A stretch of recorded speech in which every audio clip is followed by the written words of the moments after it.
अस्सलामुअलैकुम नाजरीन, नूरानी ख़बरों में आपका खैर मकदम है। नाजरीन, देश की फ़िज़ाओं में घुल चुकी नफ़रत ने अब धर्म और मज़हब को आधार बनाकर जुल्म व तशद्दुद करना बंद कर दिया है। जी हाँ, अब तक जहाँ 2014 के बाद से सिर्फ मुसलमान को ही गोकशी के आरोप में मौत के घाट उतारा जा रहा था, वहीं अब इस फहरिस्त में मुसलमान के साथ साथ हिंदू भी शामिल हो गए हैं। अब हिंदुओं को भी गोकशी के शक में गो भक्तों द्वारा मौत के घाट उतारा जा रहा है। आज के रद्द अमल को देखते हुए राहत इंदौरी की वह शायरी याद आती है जिसमें वह कहते हैं कि लगेगी आग तो आएंगे घर कई जद में, कि लगेगी आग तो आएंगे घर कई जद में, यहाँ सिर्फ हमारा मकान थोड़ी है।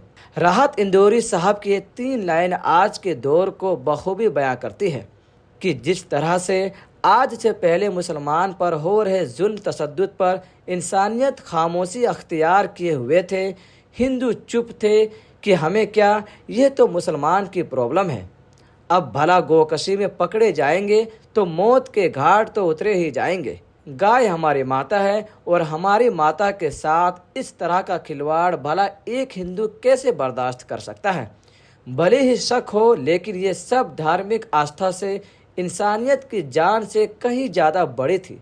इसीलिए बगैर किसी जांच पड़ताल के शक के आधार पर, चाहे पहलू खान हो, अखलाक हो, जुनेद हो या फिर चरखी दादरी में साबिर, सबको महज शक के आधार पर इस कदर पीटा गया कि उनकी सांसें ही थम गई। उनके शरीर पर बाकी रहे जख्म उस हैवानियत को बयां करने के लिए भी काफ़ी नहीं जितनी हैवानियत और बर्बरता उनके साथ की गई थी।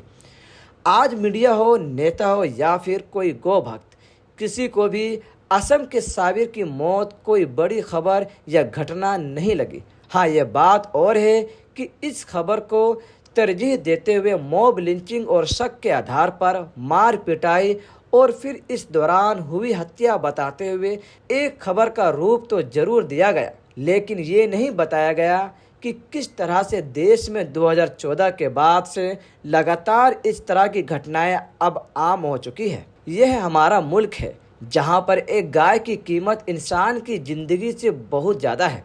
यहाँ पर गाय को बचाने के नाम पर इंसानों को मौत के घाट उतारना, उनसे बर्बरता करना कोई बड़ी बात नहीं है। अब तक यह खबर आम थी, लेकिन अब 19 साल के 12वीं में पढ़ने वाले आर्यन मिश्रा की हत्या ने काफ़ी कुछ साफ कर दिया है।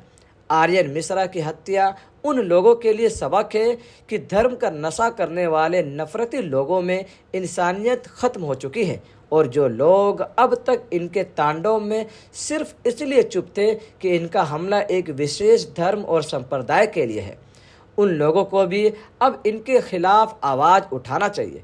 बता दें कि साबिर के बाद हरियाणा में आर्यन मिश्रा को सिर्फ इसीलिए मौत के घाट उतार दिया गया क्योंकि उन्हें शक था कि यह मुसलमान है और यह गोकशी में शामिल है।